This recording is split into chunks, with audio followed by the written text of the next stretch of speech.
केसरिया वालम आओ हमारे देश, केसरिया वालम आओ हमारे देश।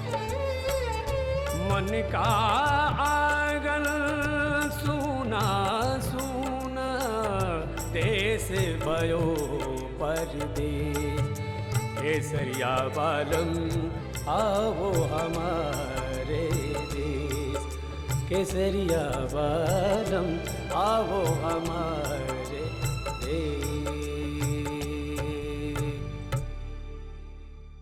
मैंने फैसला कर लिया है, रुक्मणी की मुंह दिखाई होगी। इस भिखारिन को फिर से रानी बनाओ, जिससे सहेली की लाज बनी रहे। ये इस समय मुंह दिखाई की रस्म हुई तो बड़ा भारी अपशगुन हो सके हैं।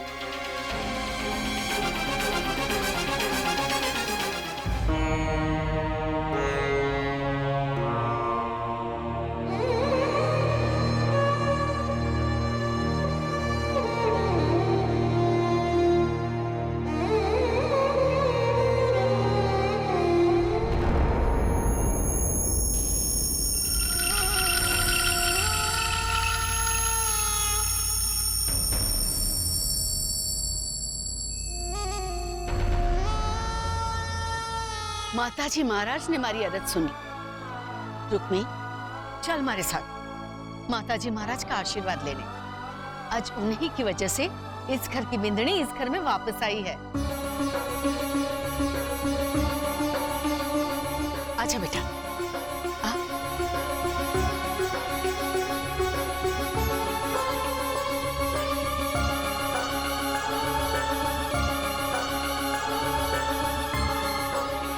घर के भीतर कटे जा रही है छोरी। मासा भी विपदा टली ना है। अभी तो गांव वालों के सामने अपनी साख रखने के लिए ये सब करना पड़ा। बड़ी इस वजह से इस छोरी का इस घर में रहना तय ना है। फैसला लेना अभी बाकी है। फैसला लेने वाले हम कौन हो गए हैं बाबर? रुक्मी की तकदीर का फैसला तो माताजी महाराज ने खुद लिख दिया है।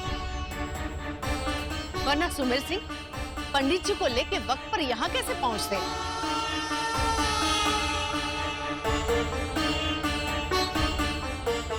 मासा, मारे को आपरे खिलाफ जाने के लिए मजबूर मत कीजिए। जब तक फैसला नहीं हो जाता, रुक्मणी अपने कमरे में ही रहेगी।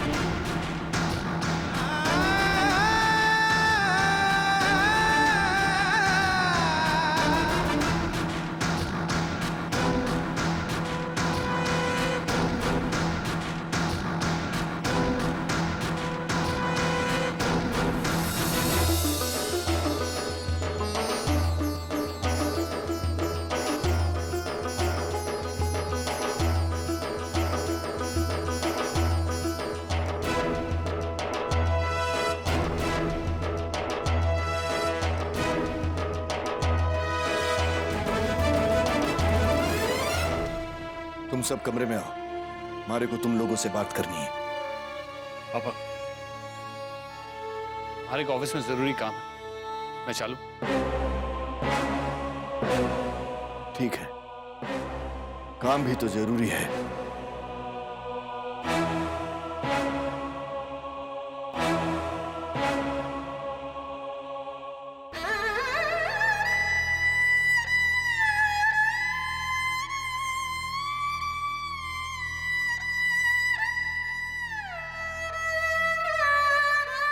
तू बस इतना बता दे, रुक्मी पग फेरे के लिए कब आ रही है? दिन तो निकलता जा रहा है। वो मारे को लगे है हवेली वालों ने रुक्मी के बापू और घीसू को जरूर किसी काम से रोक लिया है। तो हम क्या करें? ऐसे ही वाट देखते रहे? अरे नाना, रसाल बेटा जरा जाना, मुखिया जी के घर जा, हवेली फोन करके पता तो लगा। माँ जरा आना।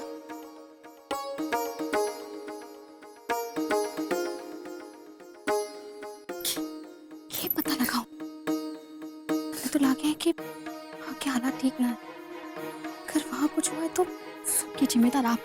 ये उल्टा सीधा सोच रही है। अरे जीवन में आशावादी बनना सीख, वरना बुरी सोच का बुरा ही नतीजा हुए। अरे क्या बात हो रही है माँ छोरी में? हमें भी पता चले कि क्या बात है। अरे वो मैं रसाल से कह रही थी कि जरा मुखिया जी के घर जाके हवेली फोन लगा के तो पूछ, अगर वो लोग रुक्मी को कल भेजे हैं तो पग फेरे की रस्म भी कल कर लेते हैं ना। पर कल तो मैंने अपने मायके जाना है। अरे ना रे, तू तुम्हारी सबसे अच्छी सहेली है। अरे कल पग फेरी की रस्म करके ही मायके चले जा रहा ना। रसाल बेटा, जरा मुखिया जी के घर जाके फोन तो लगा। मुखिया जी के घर जाने की क्या जरूरत है? विक्रम के पास हवेली वालों का नंबर है, जा उससे बोल फोन करके पता करे। आखिर विक्रम भी तो इस घर का होने वाला रिश्तेदार है।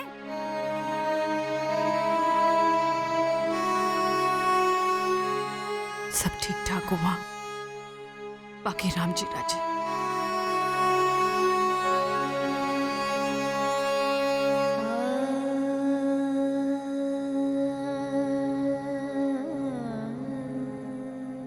देखो इस बेशरम छुरी ऐसे बैठी है जैसे कि कोई। जी सा, उसे देखकर क्यों अपना जी जलाती हो? तो क्या करूं? कब से हमें इसके पास छोड़ा हुआ है, जैसे इस छुरी का मुंह देखने के अलावा हमारे पास और कोई काम ना हो। तो क्या करे, जे जी सा का हुक्म है ना। मैं इमली को बोल देती हूँ, वो यहाँ आकर रुकेगी इसके पास, क्योंकि अगर मैं थोड़ी देर इसके पास रही तो पता नहीं क्या कर बैठूंगी। पर घर के आदमी कोई ना कोई फैसला ले ही रहे होंगे। जब तक वो इसे लेकर किसी नतीजे पर नहीं पहुंचते तब तक हम कुछ कर भी नहीं सकते। मैंने इसके बापू और भाई को बुलाया है। मैं भी नहीं चाहती कि ज्यादा देर यहाँ रहे।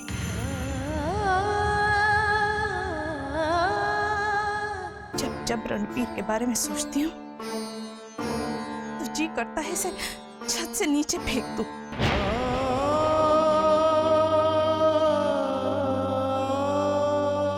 पता चला है कि रुक्मी की मुंह दिखाई की रस्म को नहीं हो पाई। लो, ये भी आ गए जले पर नमक छिड़कने। अगर इस छोरी की मुंह दिखाई हो जाती तो हम लोग किसी को मुंह दिखाने लायक न रहते। आप दोनों बैठो अपनी रूपवती छोरी के पास, हम दोनों और नहीं रुक सकते। चल जीजी।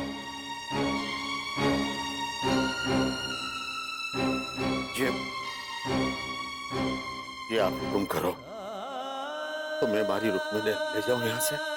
ऐसे कैसे ले जाओगे? जब तक इस घर के बड़े कोई फैसला ना ले ले, बैठो यहाँ, हम पूछ कर आते हैं। चलो।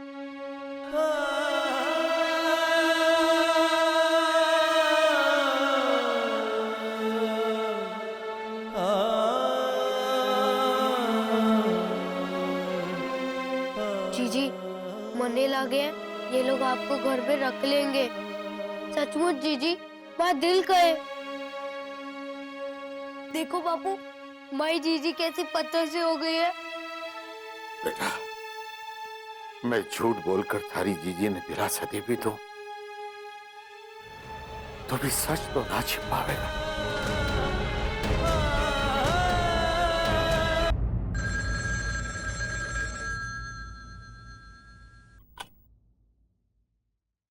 हेलो, क्षमा गणी जी, मैं रसाल बोल रही हूँ, रुक्मी की छोटी बहन।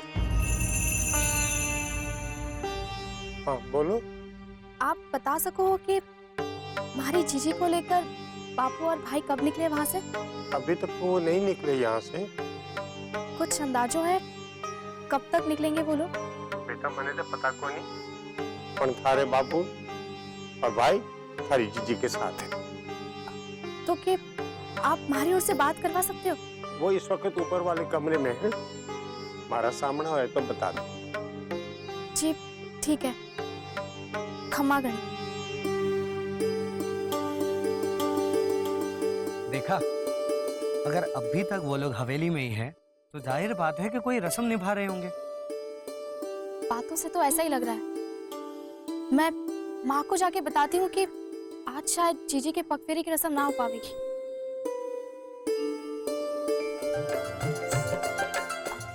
ठीक है। हमारे फोन को इस्तेमाल करने की कीमत तो देती जाओ।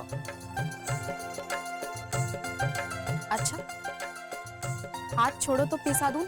ना, पिस्सा वास्ते तो थारा हाथ ना छोड़ो। तो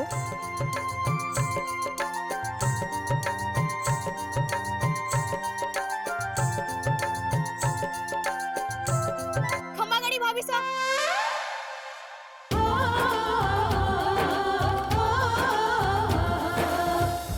हफ्ते भर बाद गांव की ठकुराइन फिर आ धमकेगी।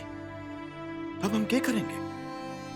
भाई साहब, कहीं आप ये तो नहीं कहना चाह रहे कि हम तब तक रुक्मी को घर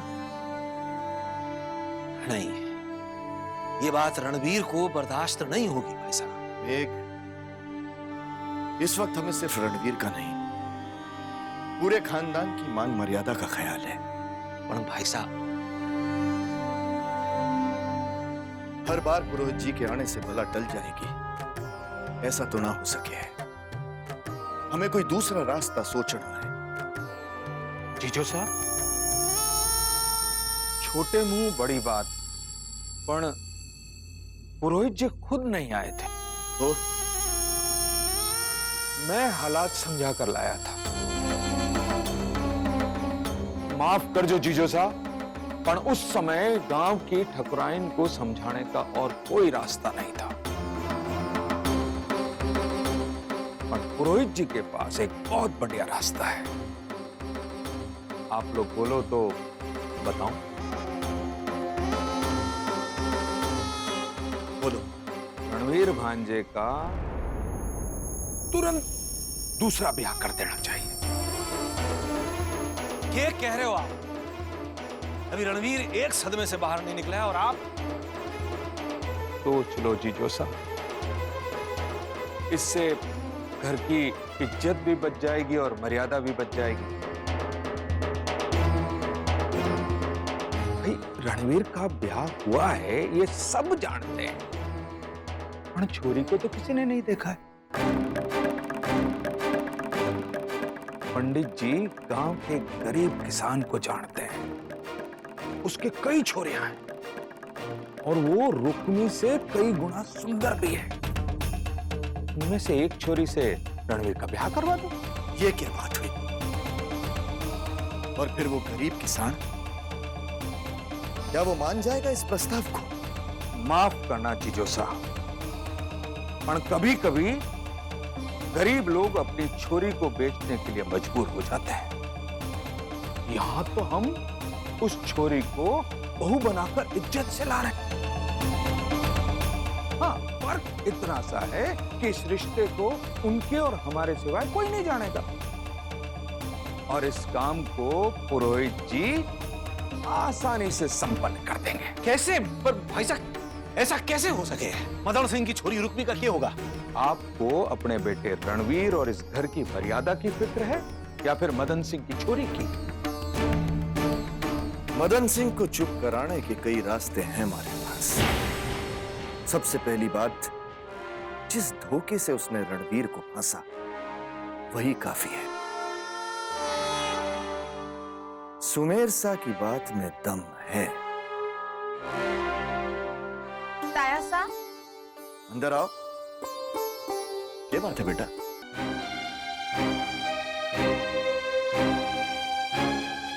देख, गौर से देख। आज तक जिन्हें पत्थर की मूर्ति समझकर पूछते आए हैं, कैसे मुरझा गया है उनका चेहरा। ये संकेत है बेटा, अपनी मान मर्यादा की आड़ में किसी के साथ अन्याय करने का। मासा, आपके देखने का नजरिया बदल गया है। कुछ बदलाव नहीं आया इस पत्थर की मूर्ति में। पर बदलाव इस घर के इंसानों में आया है, उनके फैसलों में आया है। रुक्मी का रणवीर के साथ ब्याह सिर्फ लड़की वालों का फैसला नहीं था। धोखा दिया गया है हमें, हमारी शराफत का नाजायज फायदा उठाया गया है। चलो इन दोनों के ब्याह को धोखा मान भी लूं, लेकिन मुंह दिखाए के वास्ते रुक्मी को यहाँ रोकने के थारे फैसले को कैसे समझूं? ठकुराइन का यहाँ आना, थारा कहना, ये सब इनकी मर्जी से हुआ है बेटा। इनकी मर्जी के खिलाफ कोई कदम ना उठाओ, वरना एक अबला का अभिशाप हमारे रणवीर के जीवन को बर्बाद करके रख देगा। बस कीजिए मां साहब, बस कीजिए। मैं पहले ही रणवीर के मुंह में आकर एक भूल कर चुका हूं। अब आपकी ये बातों से न हमारा फैसला बदलने से कुछ होने वाला है, क्योंकि जिसने उस लड़की के साथ अपना जीवन गुजारना है, उसका जीवन तो पहले से नर्क बन गया है। इसलिए आप मुझे इसमें बिल्कुल शामिल मत कीजिए। अब मैं हर कीमत पर इस घर की खुशी के साथ साथ रणवीर की खुशी चाहूं, और अब ये खुशी हमारे तरीके से इस घर में आवेगी, हमारे तरीके से।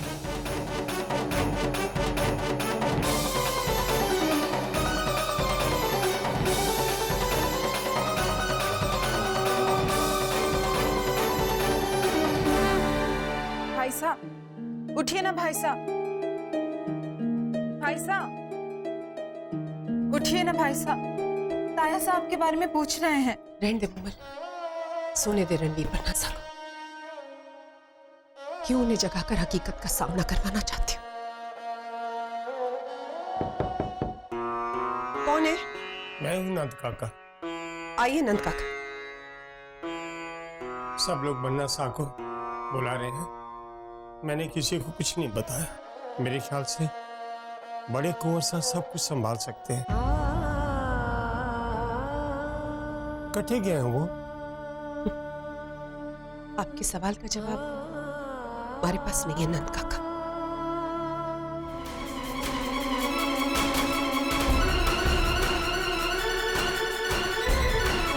नहीं, कुंवर साहब आपको सब बुला रहे हैं। हो गई? मैंने पूछा वो गई या नहीं इस घर से? कुंवर साहब नहीं। अगर वो इस घर से नहीं जाएगी तो मैं चला जाऊं। समझे आप लोग?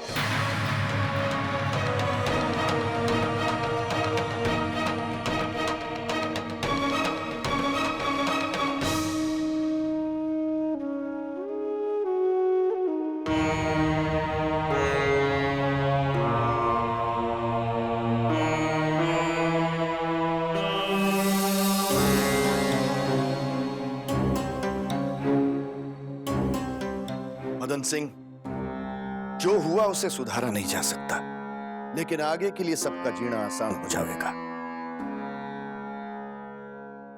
हमने फैसला ले लिया है। ठाकुर साहब, अपना फैसला सुनाने से पहले हमारी एक विनती सुन लीजिए। आप अपना फैसला सिर्फ बहू को सामने रखकर के मत कीजिएगा।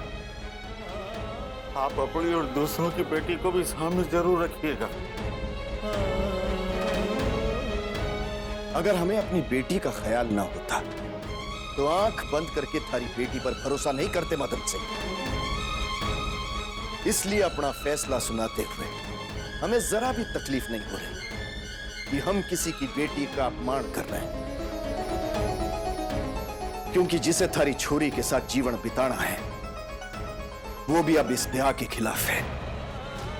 हमारा बेटा दीप सिंह तने गांव की सरहद तक छोड़ आवेगा, और उसके साथ ही समझ लेना इस रिश्ते का अंत हो गया है।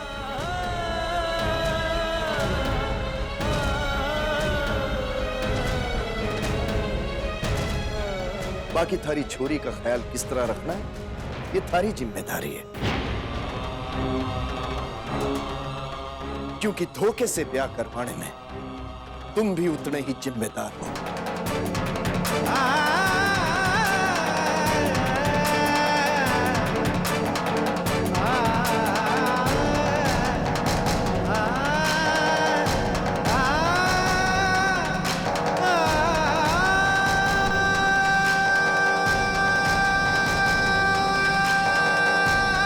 एक झूठ की इतनी बड़ी सजा मत दो ठाकुर साहब। हमारी बेटी की जिंदगी को सवाल है।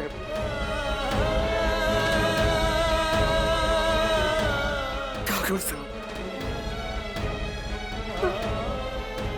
ठाकुर साहब आप अपने फैसले पे एक बार फिर से विचार कीजिए।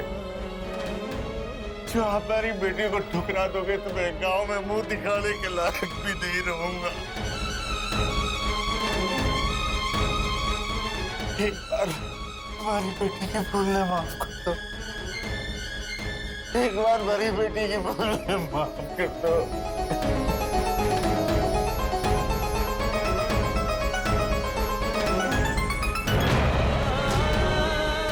उठो मदन सिंह, उठो।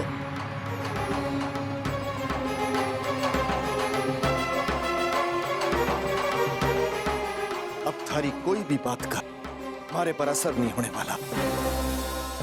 और अगर हमारी बेटी भी ऐसी भूल करती तो हम उसे कभी माफ नहीं करते।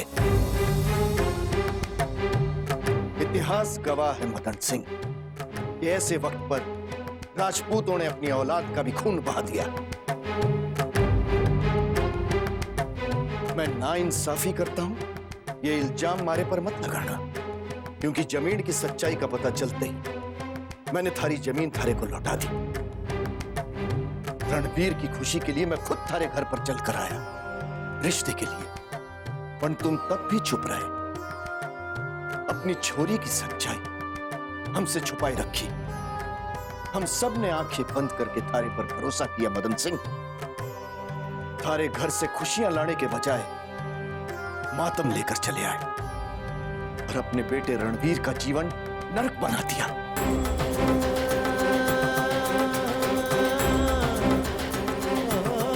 हमारा बेटा दीप तुम सबको छोड़ आवेगा।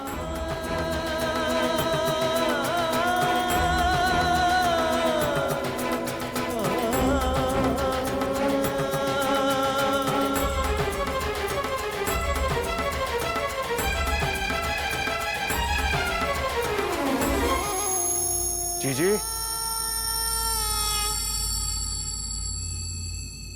इस छोरी को ये सारे गहने पहन कर ही जाने दो कि या फिर ऐसे कैसे जाने दूंगी? इसे इसकी औकात दिखानी। ए छोरी, ये सारे कीमती गहने उतार, मैं इमली को भेजती हूँ। दीपक बाहर गए हुए हैं, आ जाएगा।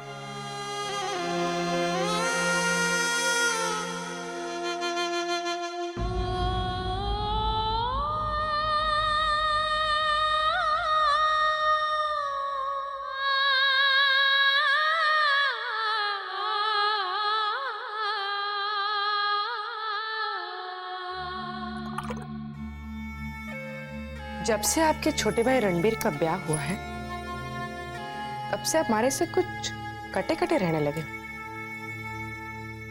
अच्छा, ऐसा क्या किया मैंने? जरा बताना तो। उस दिन मैं आपसे मिलने आपकी हवेली आई थी, तब आया हमारा हाल जानने। बस भिजवा दिया अपने मामों से के हाथ एक घटिया सा तोहफा। घटिया सा तोहफा? जरा मन ने भी दिखा वो घटिया सा तोहफा।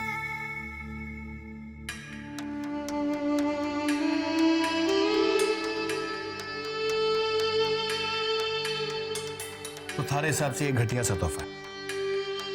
कुंवर साहब, अब ये हार आपके हाथों से मिलता तो इसकी कीमत कुछ और होती ना। ये ले, ये अपने हाथों से दे रहा हूं, अब वो वापस ला। कुंवर साहब, आप ये अपने हाथों से हमारे गले में भी डाल दो। अब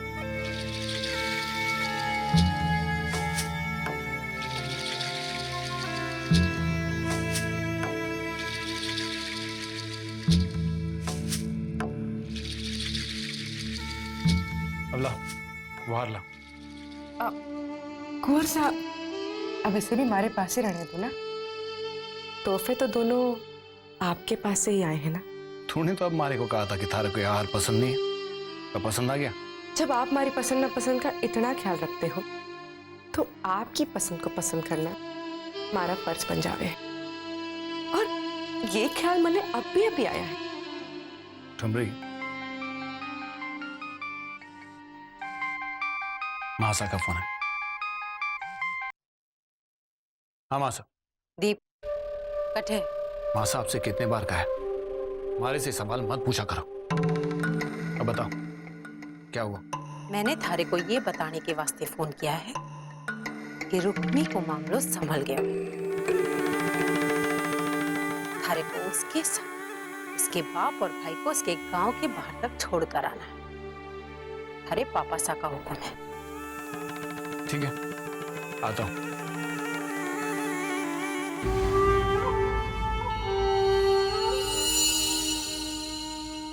अरे आप बेकार में परेशान हो रही हो और रसाल ने भी परेशान कर रही हो। वहाँ सब कुछ ठीक है। रुक्मी के ससुराल वाले कुछ रसम वसम की वजह से उन्हें भेजने में देर कर रहे हैं और कुछ भी नहीं। अब तो पड़ गई कालजे में ठंडक। रुक्मी ठीक है, मैंने तो पहले ही कहा था। नहीं नवेली दुल्हन बड़ी है, हो जावे है देर सवेर। आप परेशान मत हो, मैं चालू हूँ।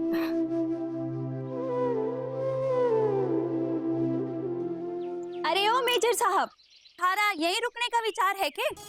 घर पर थारी माँ वाट जोड़ी है थारी। हुकुम भाभी साहब, मैं अपनी माँ ने इंतजार ना करा सकूं और आप लोग भी ज्यादा इंतजार मत करवाना। चलता हूं।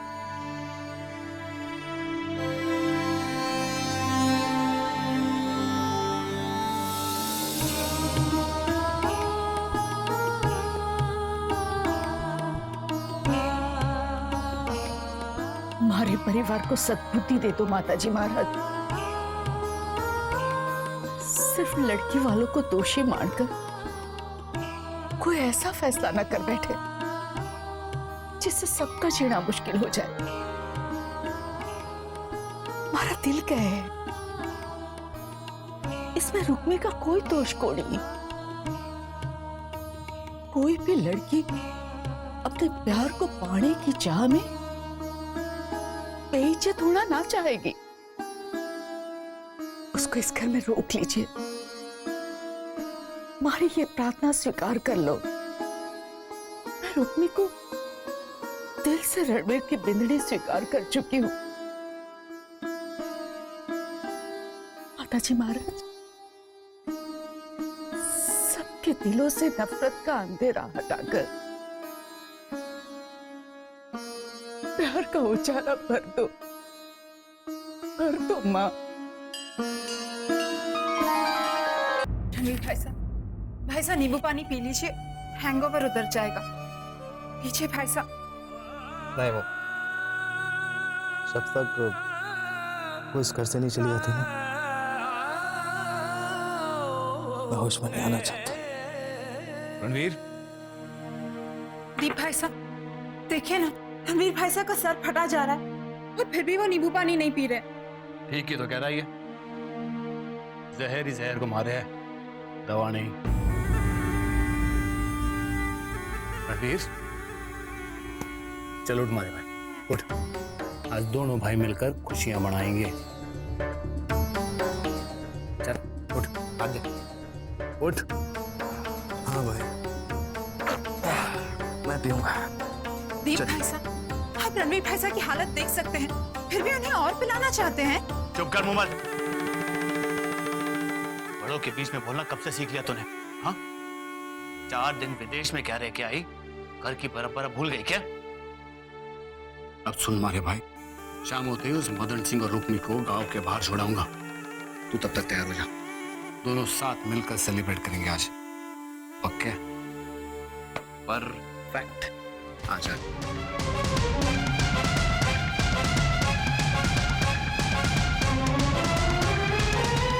आए खड़िया लाली भगी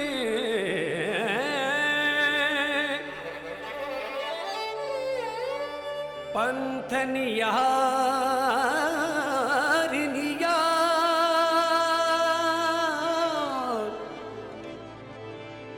जी बढ़िया चला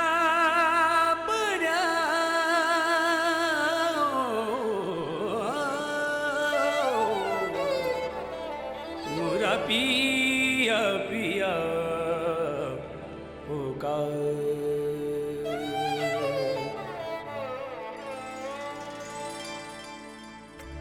किस कारणी से मुख को मोड़ा, बीच भंवरे में किस विधि छोड़ा, तुम बिन सूनी मांग सुहागन, काहे लगावो ठेस, केसरिया बालम आवो हमारे देश, केसरिया बालम आवो हमारे देश, हमारे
रुक्मी बेटा, चल गाड़ी में बैठ।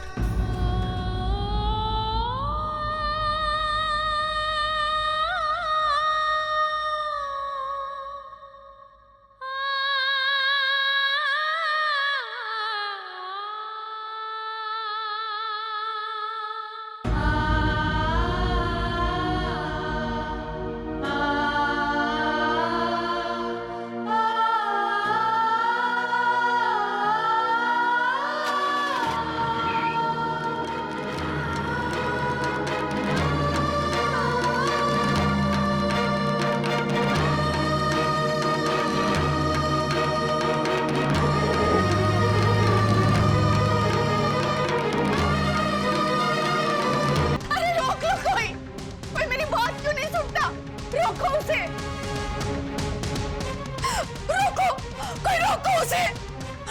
बात क्यों नहीं सुन रहा? रोको! मासा, मासा,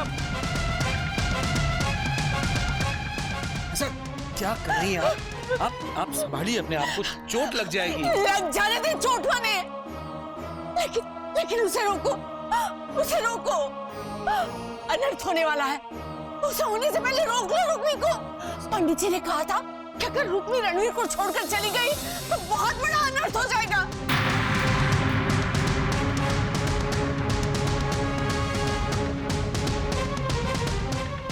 रोको रुक्मी को। आशा, ऐसा कुछ नहीं होने वाला, क्योंकि जिसके कारण यह अनर्थ हुआ था उसे हमने घर से निकाल दिया है। नहीं बेटा, ये तू जैसा समझ रहा है वैसा कुछ भी नहीं है, क्योंकि आज तक इस हवेली में मारा चलाया दिया कभी भी बुझा को नहीं, लेकिन आज रुक्मी के हवेली के बाहर कदम रखते ही वो दिया बुझ गया।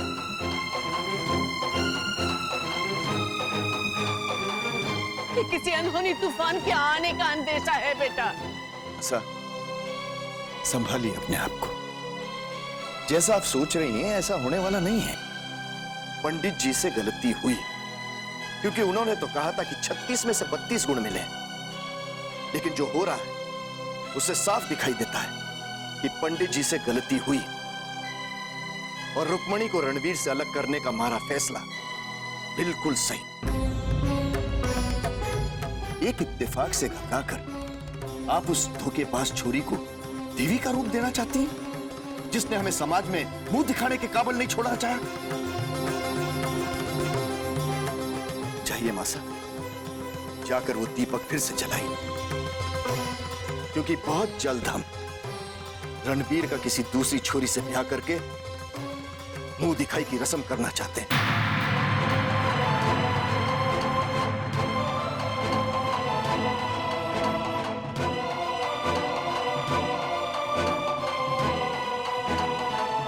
क्या कहा तूने?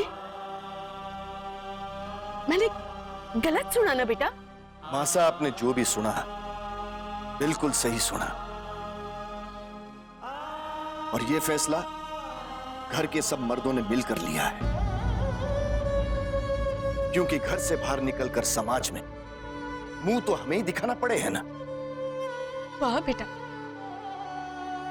समाज की नजरों से डर लागे है तने, और उस ऊपर वाले की नजर से डर ना लागे है तने, जिस सब कुछ देख रहा है। उस ऊपर वाले की लाठी में आवाज ना होवे है बेटा, उसकी लाठी में आवाज ना होवे है।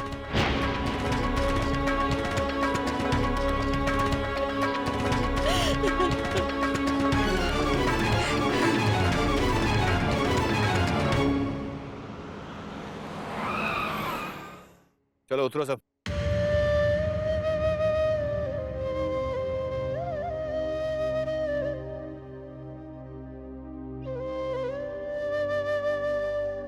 अरे क्या सांप सूंघ गया क्या?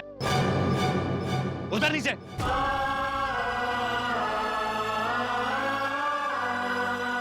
कौन सा? जरा धीरे बोलो, कोई सुन लेगा। किसी ने देख लिया तो गांव में हमारी बदनामी हो जाए। मैं क्या तन्ने या इज्जत दिलवाने वास्ते लाया हूं। मैं तो चाहता हूं कि तारी बदनामी हो, और इतनी बदनामी हो कि कहीं मुंह दिखाने के काबिल ना रहो तुम सब।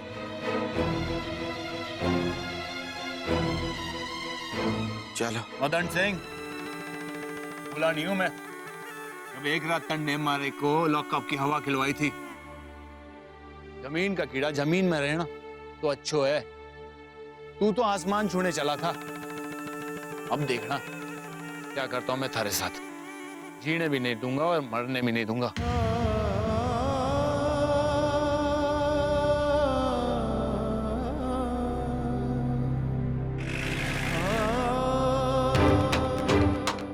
क्या करने जा रहा है? मार दूंगा उसे। तुम्हारे बापू से मरने की बात करता है। चुप कर, गांव में जाना है। चुपचाप रहना, नहीं तो कोई देख लेगा। चल।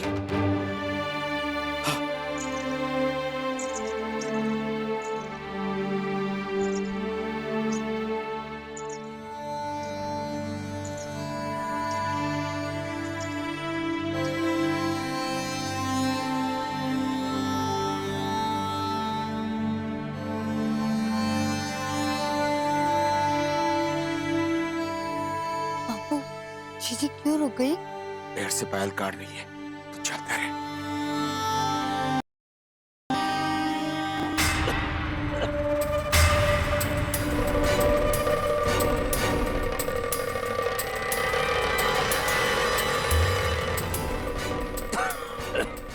कैसे आ रहे हो तुम दोनों इतनी रात के?